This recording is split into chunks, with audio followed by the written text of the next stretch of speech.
Systems, Ken Nichols of Linda Brock Auto, Antennas West, and Wallpaper World.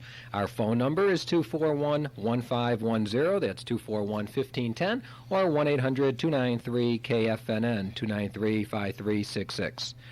Please give us a call if you have a club or activity announcement you want to pass along, or you want to buy or sell some radio equipment, or just want to ask a question.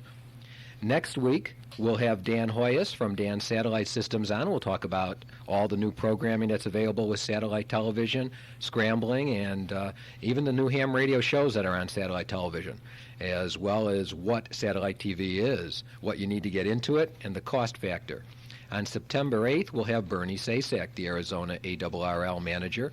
And the week after, we'll have Neil Sheldon and George Hands discussing RFI problems and their solutions. The following week is the Cactus Keys, and then the Southwest Division Convention will be discussed here. Remember, the Southwest Division Convention will take place at the Safari Resort in Scottsdale on October 11th, 12th, and 13th. And don't miss it. And remember, on the Saturday, they're going to have a special youth forum, so you definitely should make plans of being there. You don't want to miss it. And I was just informed that Al Gross, W8PAL, who was a guest on my show a few weeks past, he's the father of what I would call Citizens Band Radio and personal use radio, inventing the first walkie-talkie back in 1934-35. He'll be a featured speaker, and he'll show his collection of his walkie-talkies and more at the Scottsdale Southwest Division Convention. So don't miss it. Again, our phone number is 241-1510 or 1-800-293-5366. My guests today are Dan Meredith, N7MRP, a local SciSop node manager, and general all-around do-it-aller. And everybody knows that. And Morgan Hoagland, WW7B, who's an active ham, SciSop of the WPHX node, and also SciSop of the American Red Cross BBS, and a volunteer examiner for W5YI. Before we get into anything major here, Dan also has an announcement or two that he'd like to pass along. Well, first of all, I'd like to say that many folks in the northern land have been wanting to know all about the Arizona RIM node that I've been working on, and so I will say at this point the Arizona RIM node N7MRP-4 is on the Mogollon Rim at 7,200 feet MSL. It is operational at this present time on 145.010. The coverage area goes from anywhere from Heber, Snowflake, Show Low, Joseph City, Flag, and of course the Verde Valley and over to the Dewey node.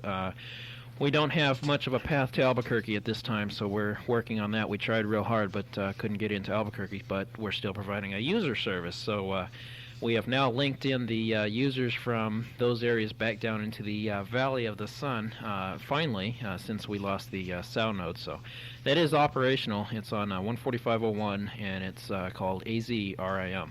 My other announcement is a local ham recently contacted me this past week, WG7K, his name is John, and the N7MRP BBS will soon be a frequency server for amateur radio and some public service around the state of Arizona. Look for instructions on how to use that server, as we'll get into that later on in the program, but look for instructions on how to use that so we'll have a database on frequencies around the state, so that's coming soon. That's all I have. Sounds pretty good. And Morgan, you had a few announcements. Yeah, thank you very much for having me back this week. I'd like to announce something maybe some of you forgot about, or refresh your memory if you didn't know in the first place. The Central Arizona chapter of the American Red Cross has an emergency bulletin board service on 145.05 Simplex. The call is W7IO, W7 Indian Ocean. Can be reached on 145.05. And Dan runs a lot of the software for us, and I co-SciSop that. We call it emergency board, but it also provides a lot of common information dissemination there. We'd like you to check into it. If you're interested in getting further involved with the Red Cross, you can leave us some notes there and so forth. And the board's growing all the time. Thanks to Dan, we're getting some neat features there, and right at the cutting edge of emergency software preparedness, I guess you could say, and a lot of that doesn't come easy. So we also thank Roy A4E, who's the developer and the original writer of that software. So we'd like to see some activity into that board, whether we're in a hurricane or not. Hi. Hopefully not. A couple other QSTs to pass along. Excuse me. The Ham Awareness Day festivities for the Superstition Amateur Radio Club will be held on September the 22nd, and that's the annual Ham Awareness Day, and that will be held for the Superstition Amateur Radio Club, again, on September the 22nd at the VF Factory Outlet, and that's at Power Road, just south of the Expressway, Superstition Expressway there, and everybody's invited to attend. Also, the Superstition Amateur Radio Club yearly Ham Fest will be held the last Saturday of November. At the PM Rodeo Grounds, of course, in, I think it's Apache Junction. And if you want more information, give Jim Edwards a call. He'll be happy to answer your questions or direct you to who can answer your question. And his number is 983-0800. So either if you have any questions about the Ham Awareness Day, you want to get involved in it or know more information, or the Ham Fest, call Jim Edwards, 983-0800. And let's see, I have a phone call here. Okay, Larry, how are you doing today? Welcome to Ham Radio and More. Oh, pretty good. Hi, Len, and I would like to announce that the Superstition Amateur Radio Club has also got a novice and technician class scheduled to begin on October 1st. We'll be running every Tuesday and Thursday through November 14th. And our class will cover the novice license, the no-code tech license, and the full technician license with HF for high-frequency privileges. Okay, and who should they contact to get involved? Okay, they can call me, Larry Cook, WB7CRK, at 986-2298. That's 986-2298? Right. Okay. Anything else? Well, I think that's about it. I had a note here about our Amateur Awareness Day, but you just covered that for me here. Very nice style. Okay, well, actually, I had Jim Edwards let me in on that, so it was prepared me for it. But, Larry, thank you for calling, and hopefully if people are interested in taking some classes, they'll give you a call, 986-2298. Right, thank you. Okay, Larry. Bye-bye. Okay, also, we, of course, had internationally some events that occurred over the last week, and, of course, that was in the USSR, and it was interesting that Channel 3, or did you say Channel 3 did television? Yeah, they've called just about anything that happens that has anything to do with ham radio. Okay, and that there was a special about the ham radio operators? Yeah, it was on ABC News. Okay. They had a real neat, it was about 5 minutes. They were talking about the hams that many saw on the top building where Boris Yeltsin was. It was real interesting what they were saying. And also, if I'm not mistaken, Gorbachev said that when he was sequestered or whatever in his prison, so to speak, he was found out about the news of everything that was happening based on shortwave radio. So that's kind of interesting. And in light of that, Morgan, you had an experience this week with a Russian. Yeah, I am active in pursuing contacts with Mir Soviet Space Station, and I after the news got better for the USSR, I tuned in and was able to contact Mir once again, U5MIR on voice, and it's always exciting for me, and I congratulated him on his stability on the ground. He was probably quite worried up there, and yeah, how would he get back? Will the supplies keep coming in? I don't know, But anyway, that did get a successful one, and he said thank you, and we left it at that. So they're very short contacts, but it was a nice thing to happen in the morning. You going to get a QSL card from him? Well, he won't be back for a while. They take time going back to U2MIR. They are just now receiving QSL cards from about 2 years ago. But the fact is they have started to come in for those folks, so it can happen for you. Well, notice how us ham radio operators get involved with the world things that occur. Okay, again, our number 241-1510 or 1-800-293-5366. Before we get into the heavy technical knowledge of packet radio, which we're going to be discussing today. Everybody hopefully did as I suggested last week and made I know I did, I have it right here, a list of the parameters that are on your TNCs, and we'll go through that in a couple of minutes. But I'd like to take a moment to ask everyone to think about how many miles does your car or truck have on it? Is it still fun to drive? Does it have all the features you really want in a vehicle, or is it really time to think about making a change to a newer, more efficient car, one that has all the options you really want, one that doesn't need repairing constantly? I know nothing's worse than going into the car, turning the key and it doesn't start. So that's worth a lot of money just to have a car that you can rely on. One that is extremely enjoyable to drive and operate, well, if the idea is even in the back of your mind remotely, now is the best time to make a change, and the person to call, Ken Nichols, WA7HXZ, who's the fleet manager of Linda Brock Auto Mall. And that's located at 6601 East McDowell Road in Scottsdale. Linda Brock Auto carries Dodge, Oldsmobile, BMW, and Volkswagen, all in stock, ready to go. They have an extensive service department for all makes of vehicles. I know I've taken my car there, my van there, and had them fix it, and they did a good job at low, low prices. And remember, if you mention Ham Radio More, you say 15% off of their already low price on all service and parts.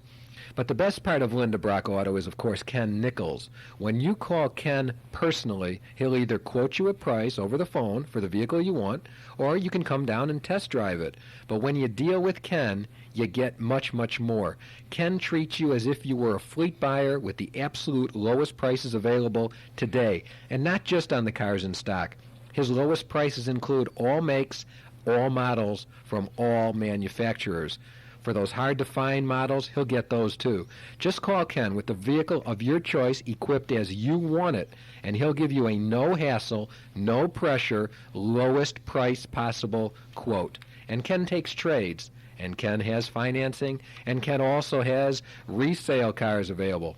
So, whether you need a new or used car, give Ken a call. Remember, when you deal with Ken, you really do get personal service that will surprise you because it is so good.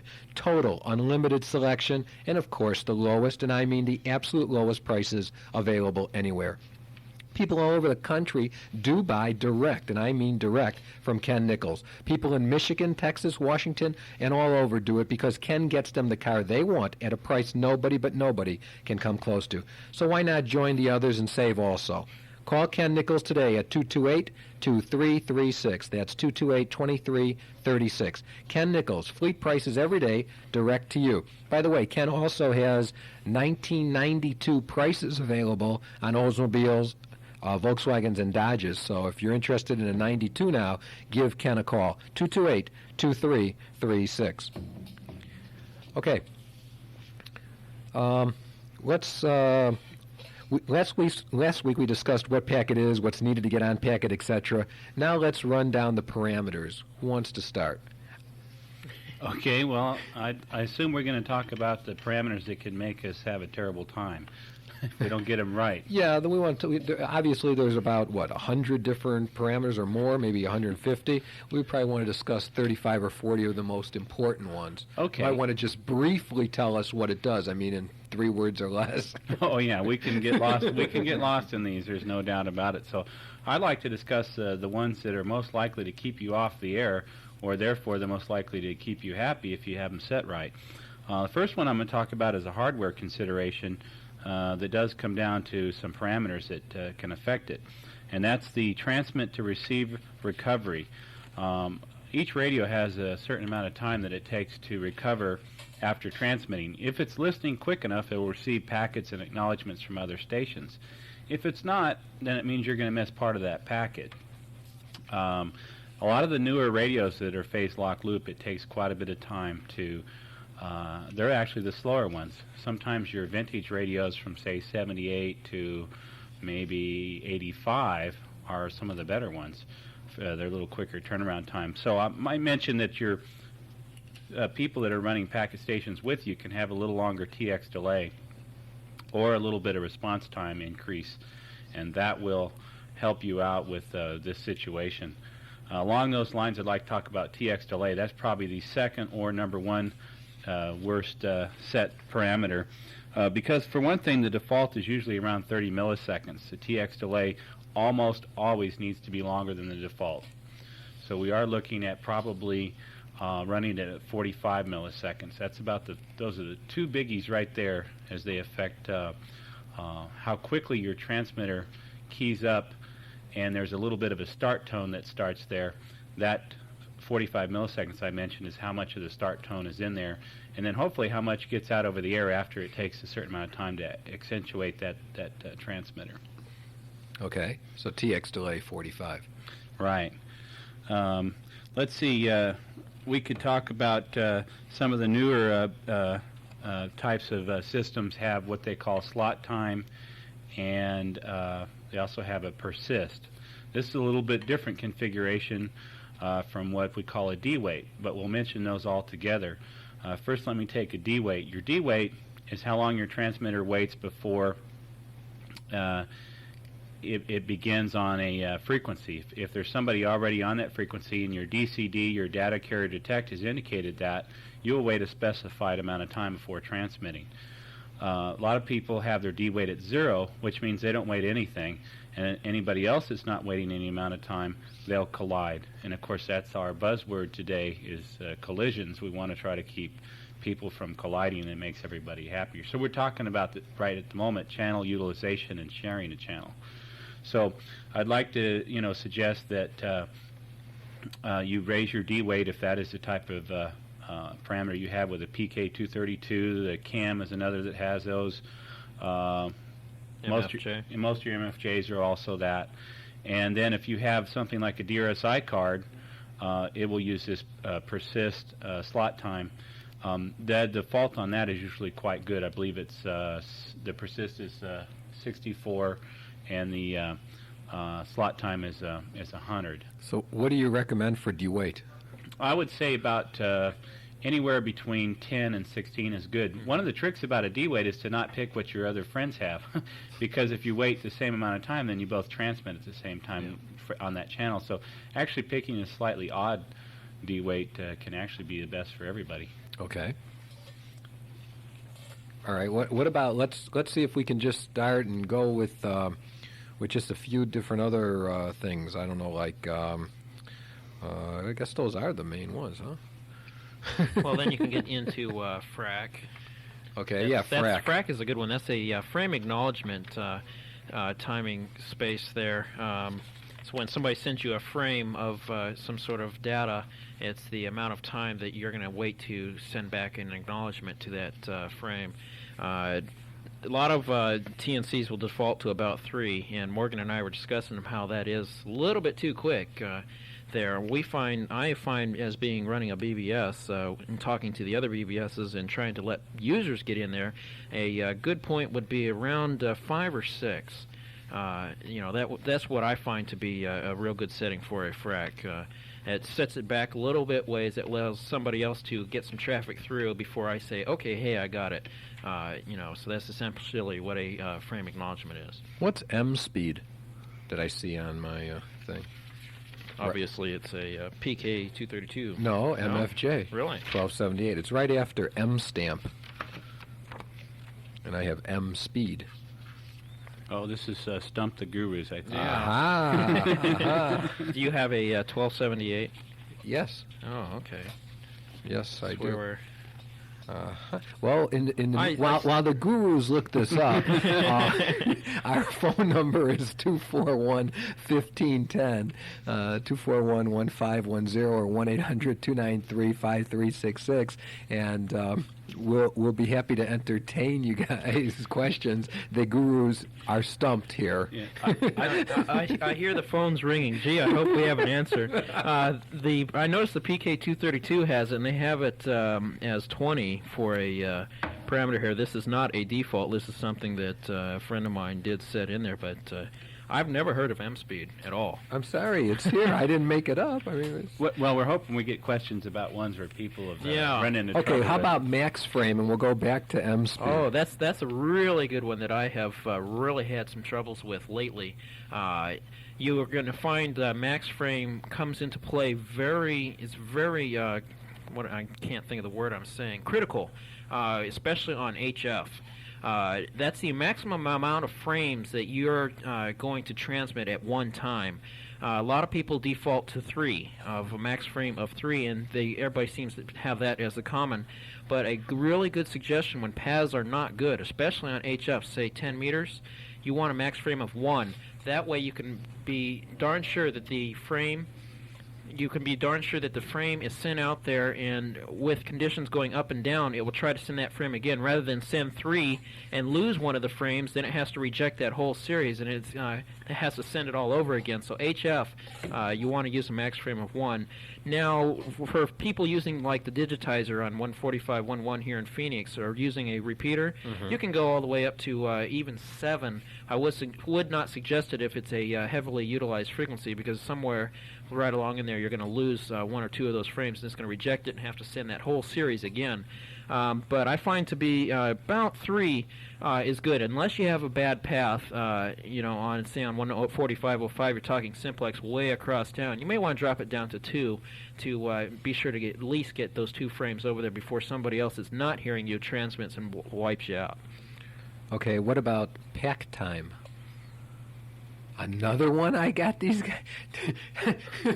Gurus, come on, gurus. Well, I was hoping you were going to say Packlin, because that Packlin, I know those. That goes along with just what Dan was saying. I'd like to say a word about that. Not only is it important how many frames we send out at one time, but how much data is in each one of those frames. And for HF, I'd like to see about 30 or 40. That works out really good. And another thing is, if you are having trouble getting through, there's a lot of ways to make this a little bit more lenient and fight its way through. And a Packlin's a very good way to do that. On HF, like 30 or 40, maybe on VHF. I'd like to see it under 200. 255 a lot of times the default, and that's way too much. And you're wasting quite a bit of valuable airtime. And one note: if you're going through a node. It takes up 20 characters of node identification stuff that when nodes are talking to each other. So if you're on WPHX talking to your friend on Mount Lemmon going through the Lemmon node, if you have a long Packlin, set it to 236. That way, that entire set of series of characters, whatever you have in there for data, when it hits the node will utilize that extra 20 that you've left free for it. That way, it doesn't have to break it up. It will send it in one full transmission. Okay, let's see. We have a phone call. We have Abram, KB7RXK. Welcome to Ham Radio and More. Hello, how are you doing today? Pretty good, Abram. How are you doing? Fine. Okay, what can we do for you? Okay, my question is this. I would like to get my technician license. Okay. And I would like to know, do I have to... what places can I go in Mesa? In Mesa? Yeah. Do you have an answer for that, Morgan? Well, I think Larry just gave you the information there. But you want to take the test, or you want to get a class? Take the test. Take the test. I don't know in Mesa who... Probably the Scottsdale Is it still required on the test? Well, yes, you have to take the test. Now, of course, there's an exam given the first Saturday of every month in the Phoenix area. That's at DeVry on 23rd Avenue and Dunlap. However, the second Saturday, well, let's see, I think it's the 14th or 15th. You have to look at a calendar. I don't have one in front of me. But the second Saturday of September, the Scottsdale Amateur Radio Club will be holding a test, and you're certainly welcome to go there. They don't have it in Mesa.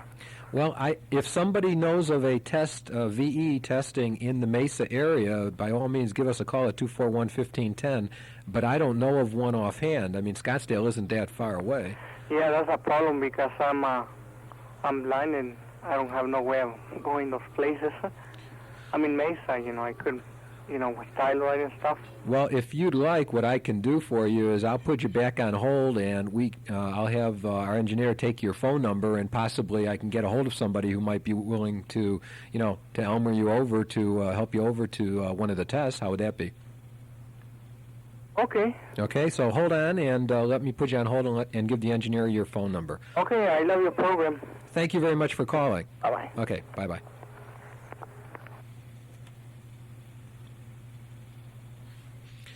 Okay. Give us, I mean, this probably people know, but I just want to turn off of parameters for 1 second. Name some of the bulletin boards that are available locally and the frequencies they're on that people can just go to. And are there any HF bulletin boards that we can connect to? Gee, I don't. Yeah, I'm on HF. Well, yeah, but yeah, I'll let Morgan address the HF part there because he fools around with some of that there. Yeah, BBSs. Let's see. Well, of course, there's myself, N7MRP. Don't put any dashes behind it. Where I am available on 145.110 minus. That's the digitizer in Central Phoenix. I'm also available on 145.050 simplex. 223.560 simplex, and also coming soon to 440, and on 28.190 lower sideband at 1200 baud. And we have K7BUC, he's on 145.11. You have KB7TV, which serves Phoenix and Tucson. It's on 145.11 in Phoenix, 145.15 Mount Lemmon, Tucson. You also have N7GLL. He serves the northern parts of Arizona and also Tucson on 145.15. That is minus 600, 145.05 simplex, and 145.01 simplex. Don't forget W7IO on 145.05, which does happen to have some bulletins here and there. And let's not forget W7US, is it? The packet cluster. N7US, the packet cluster on 144.93. And that's a very unusual... I believe it's also available through DX2 on 145.09. Is that correct? That's correct. Okay. Let's take a phone call, and then after the phone call, I want to go into the packet cluster if you have a little knowledge about it, because that is in itself a whole different environment. So,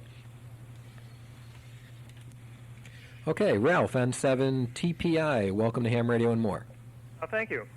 I was curious if anyone's looked into that poor man's TNC that was advertised in 73 magazine, the August issue, I believe. Go ahead. Morgan has an answer for you. Yeah, I haven't looked entirely into that, but I do have some friends at Intel Corporation that have studied it pretty good. One problem I see with it, and I guess I'm going to probably don't recommend too much endeavor in it, is it doesn't have the DC data carrier detect built into it, at least in the article in 73. Although it looks like it would be a lot of fun to experiment with a bit there, and it did seem a bit primitive to me. I think it will come up a little short of your expectations. Yeah, I also have a comment. In fact, last night I found out a friend in Winslow happened to have working on one of those there, and he's run into the same problem. We started talking about the DCD, and he's running into a few problems here and there, and also with a few other ways that it's set up. I wasn't too clear, but he sure was griping.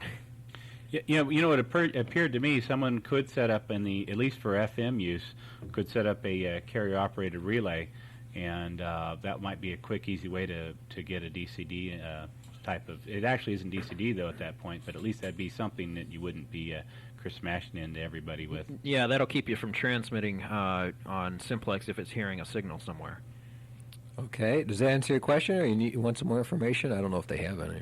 Well, I guess it's a good idea. It's just not fully developed yet, so I'll have to stand by and see how it works out. Oh yeah, it's a really good idea, and it's a real quick, fast way to get on there. But the DCD is very important, especially in the Phoenix area. Are you into packet now, or? No, I'm looking at it.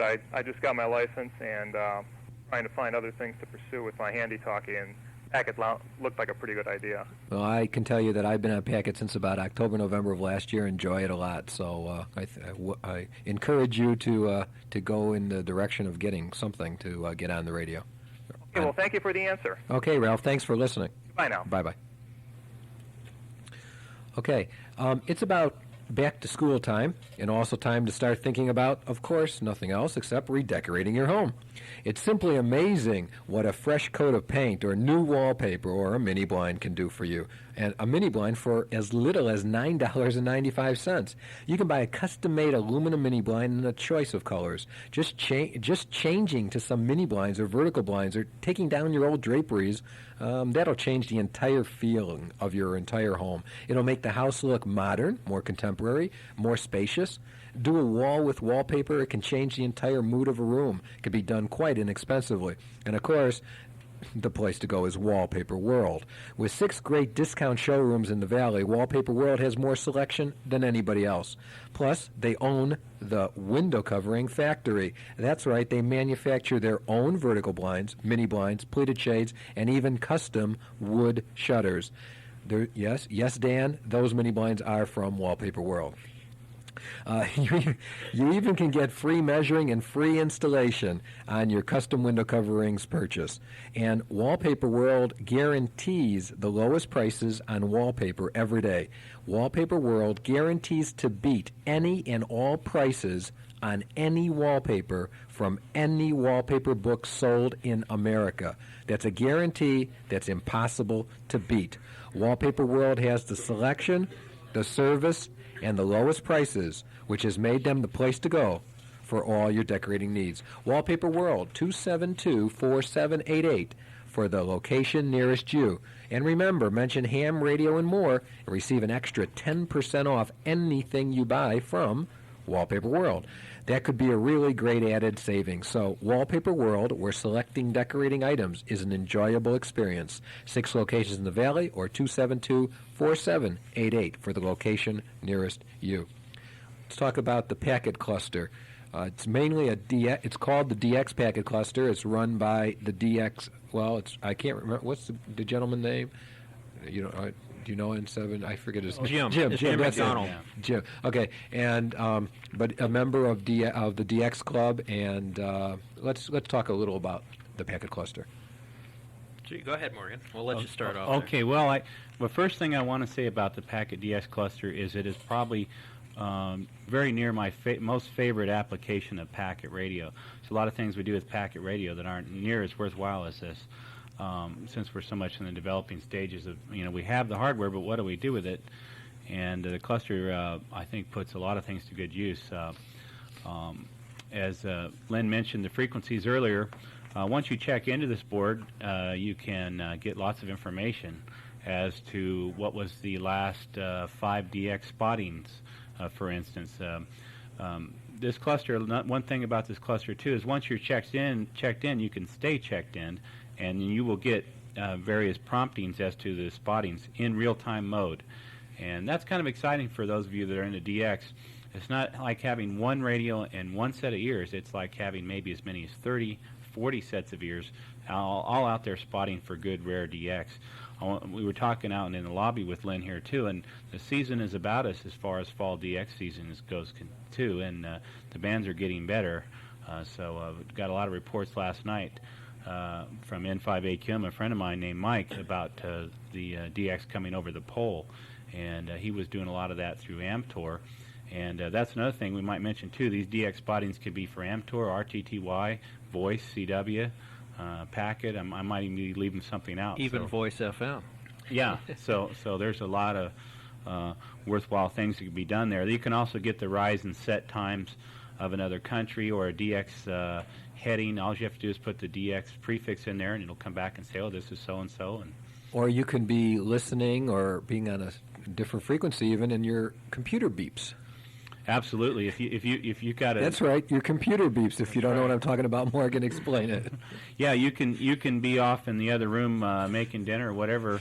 Your computer beeps. You run in there and see what the posting was. So it's usually a rare DX sighting. They do a pretty good job too. Most of the folks on there don't put on the average VK there. So I hope I don't get a call from the Southern Hemisphere about this. But there's usually enough VKs around. I almost forgot. You guys have a trivia question. Now, again, our number is 241-1510 or 1-800-293-5366, and we now have a trivia question. And this trivia question involves Packet, and who wants to ask it? I hear the phone's already ringing, but you might I haven't even said the question. You might hang up on this. This is in regards to the BBS software that you're seeing when you connect to a BBS. What type of software is what we're going to be talking about here? The question is, name 3 out of the 5 most popular BBS programs that are in use today. And this does not include TCP/IP. And I'll just give you one hint. I happen to use one of these versions on my system here. So once again, name 3 out of the 5 most popular BBS programs that are in use by BBSs across the country today. Well, we'll expect some BBS SISOP calling in with the information, but right now the lines are quiet. 241-1510 or 1-800-293-5366. We have a little different prize than we've normally given away, so for the winner. Okay, let's get into a simple thing for a person who just is beginning in Packet.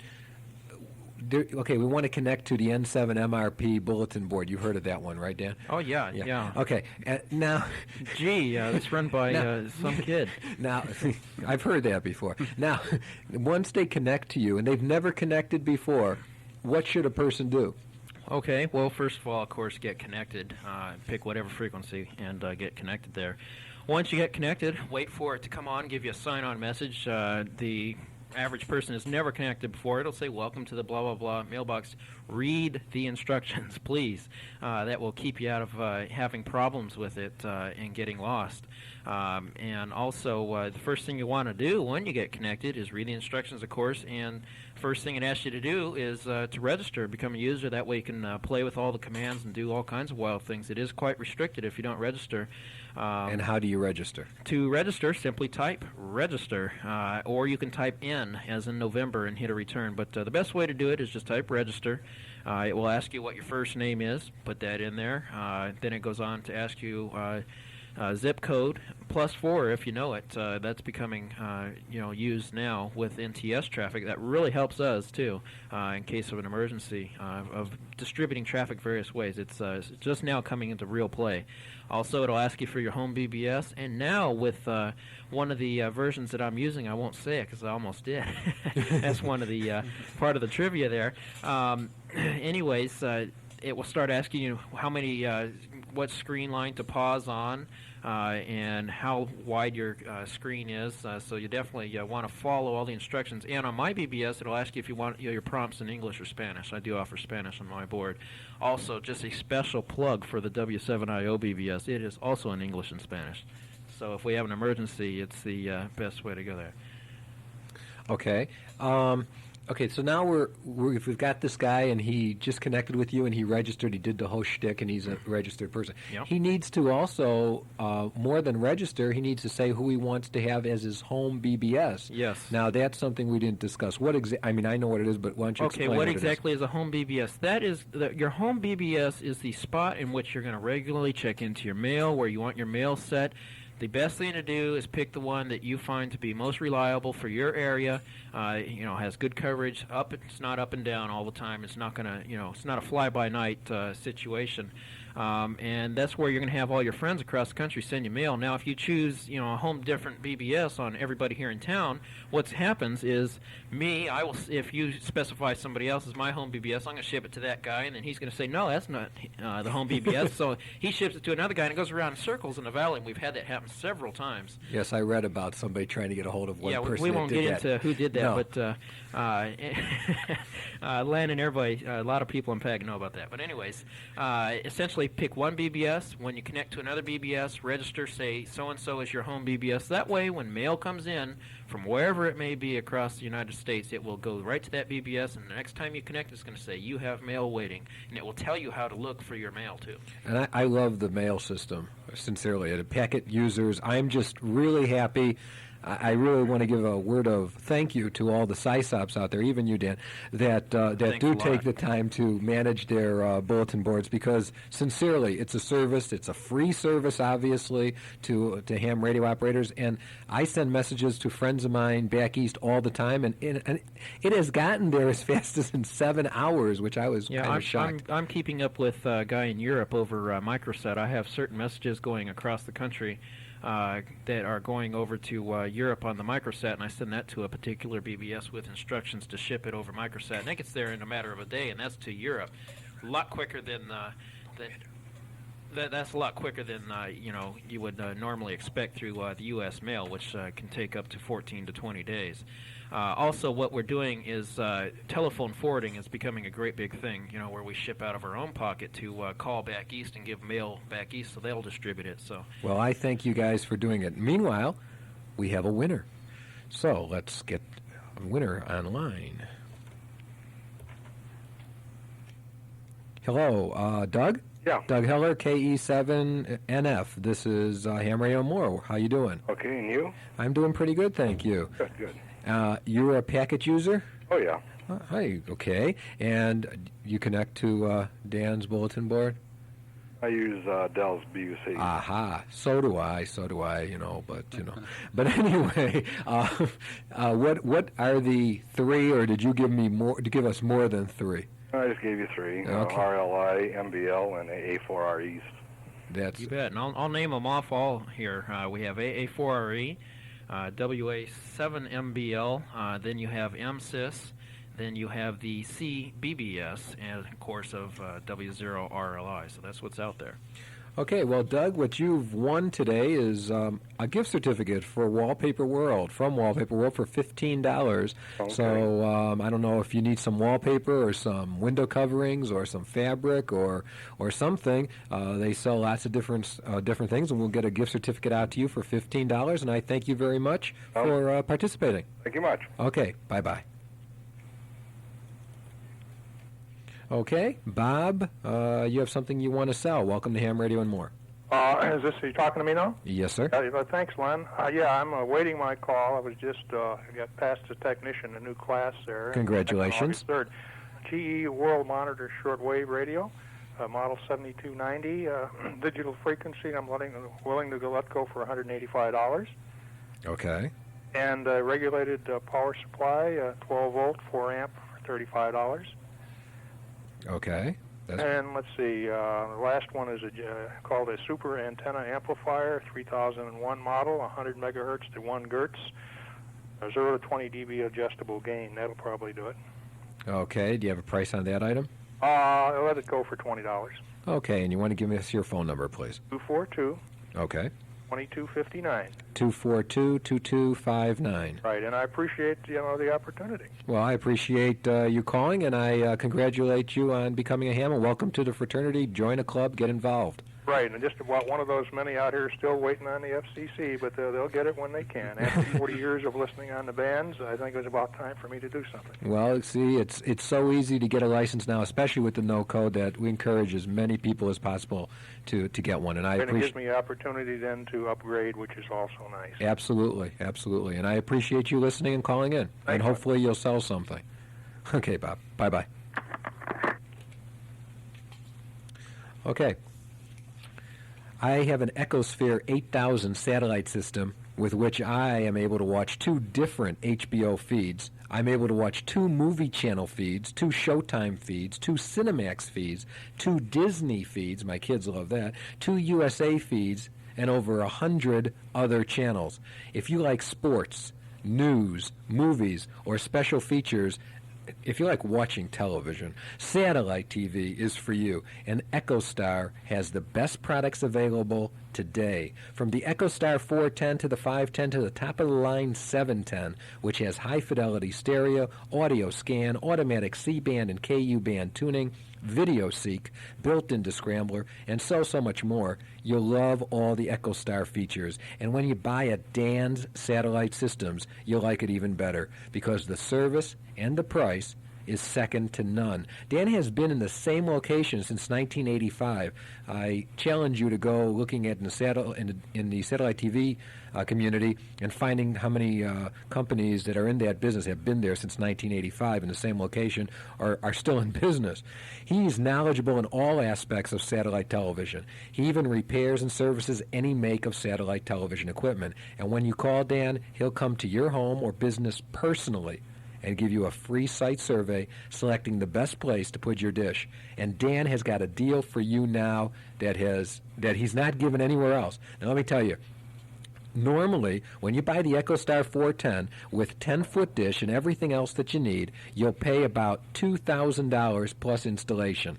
Now, Dan's offering this total package at $17.99, and this week, sincerely, he's not done this before, and he runs a lot of ads, but this week, if you mention ham radio and more, he'll include total installation free, which is a value of about $400. So that's right, for $17.99 complete, including installation, you have to mention ham radio and more. Dan will, will do this entire package for you. He promotes on other radio stations and in newspaper ads, but the only way you can get free installation is if you mention ham radio and more. So give Dan a call. He has 100% financing, and you can own your own system with programming for about $40 a month or less. I mean, that's about the same price as you pay for cable now, or it might even be less than you pay for cable now, depending on what programming you have. So give Dan a call, 233-1515, 233-1515, or stop in at 5070 West Bethany Home Road, where 51st Avenue, Grand Avenue, and Bethany Home meet. That's Dan's Satellite Systems, 233-1515. You'll be happy you called him, and he'll be our guest next week, and we'll talk about satellite television. And let me tell you, this is a deal, because I was watching I was in there about a week and a half ago, and he sold a system there, and he charged the same system. He charged $17.99 and $200 for installation, and the customer bought it. So that was $19.99 right there. And so you're saving, because he was running a 50% off installation special, and that's what he's running right now. But free installation if you mention ham radio and more. Ben, welcome to Ham Radio and More. Good afternoon. Good afternoon. What can we do for you? Well, I have finally decided, after waiting about 20 years, license, and I actually learned how to dots and the dashes, if you will, and when I was in the Army. And so what I'm looking for right now is a sending key, so I can brush up on what I once knew how to do pretty well. And so I'm hoping someone out there might have an old, just straight sending key like the J38 that they might want to sell. They could give me a call. Also, I just used a little interface for a Commodore 64 for encoding and decoding on CW. Unfortunately, I didn't get any documentation with it, and so I'm hoping someone. I think the brand name is SWL. A friend of mine is looking at it, so I don't have it in front of me right now.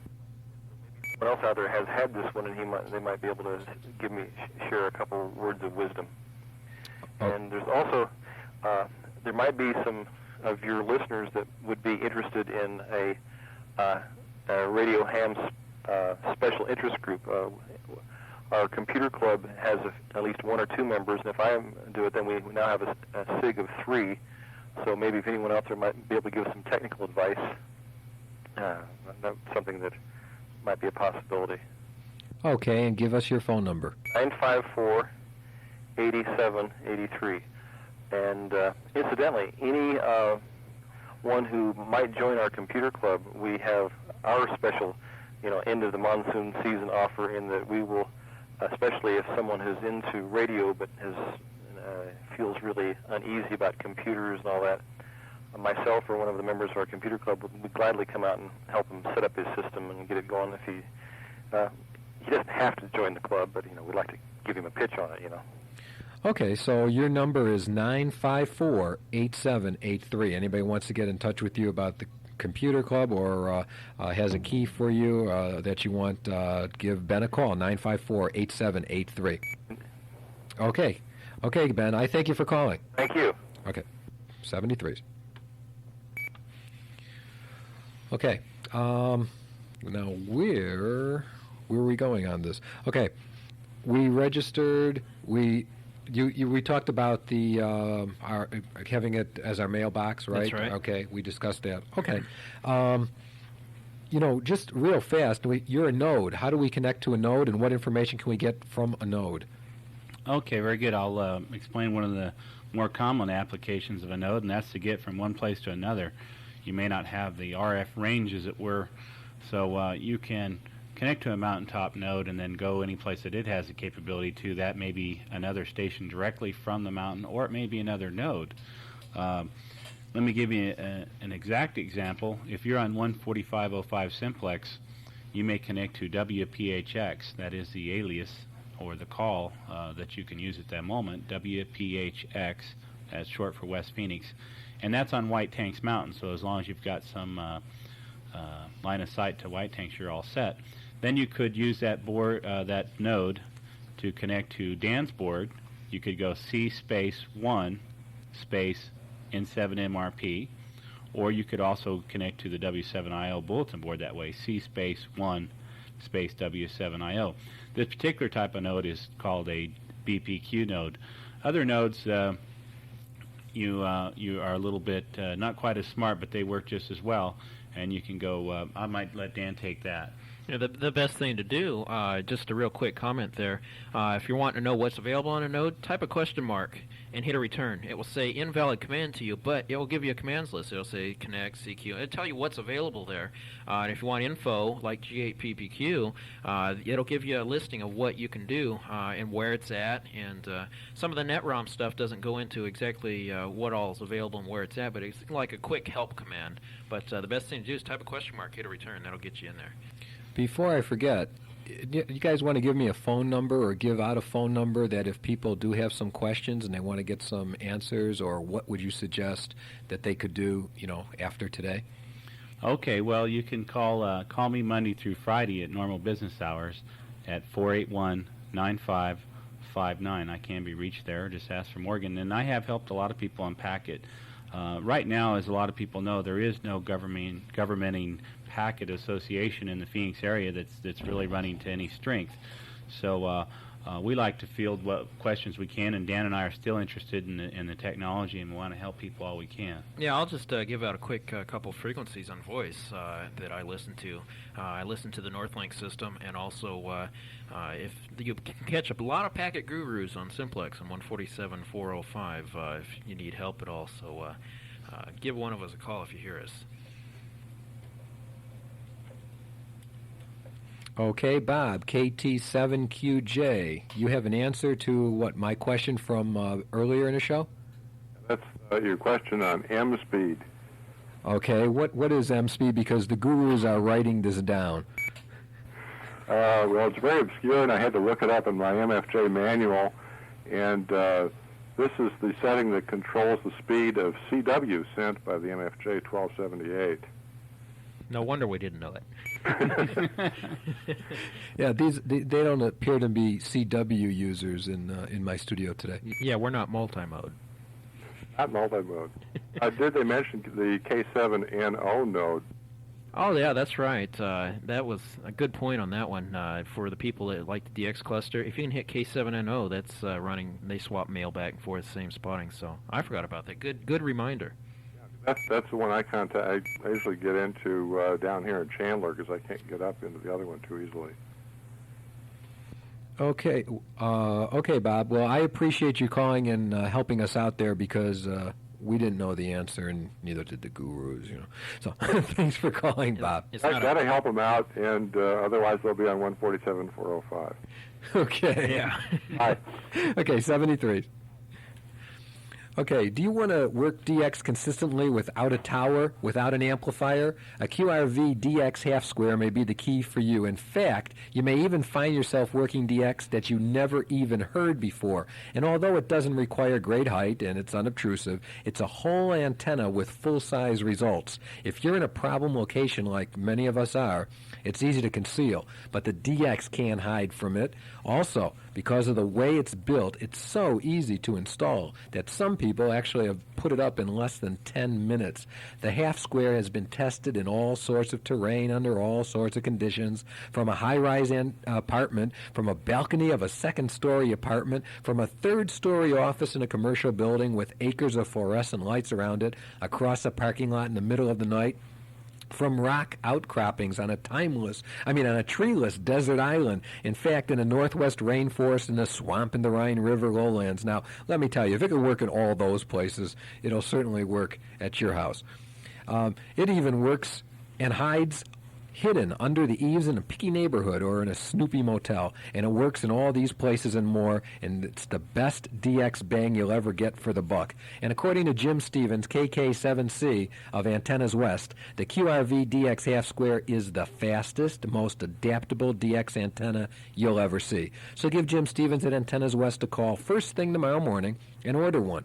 Got nothing to lose. I think he has a money-back guarantee on it. Mention Ham Radio and more and get an extra discount off of his normal low prices. He has a half square for all single bands, 40 through 10, including the work bands. So give him a call, 1-800-926-7373, 1-800-926-7373. Remember to mention Ham Radio and more for your extra discount, 1-800-926-7373.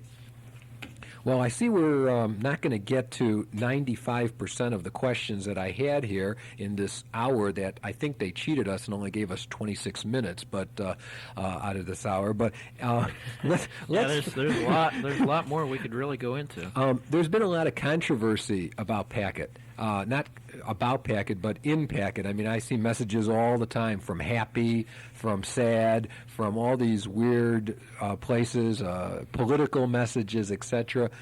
Packet radio, to my understanding, correct me when I'm wrong here, is the same as regular amateur radio. We are governed by the same rules. And the rules don't say you have to talk about the type of antenna you're using or the type of radio you're using. You can discuss normal, everyday things, can't you? Oh, yeah. Yeah, you can go into just about any subject on there. I mean, there was something in today's packets or whatever about a recipe for cooking something or other. Yeah, beef jerky. Yeah, or that's something. usually contained under the happy subtitle there. It's usually all kinds of various things they have on there. Sounds like we're running out of time. Okay, well, and we didn't even get into AmTOR or RTTY, which are just different forms of digital communications. Or how to list messages on BBSs. How to list messages on BBSs.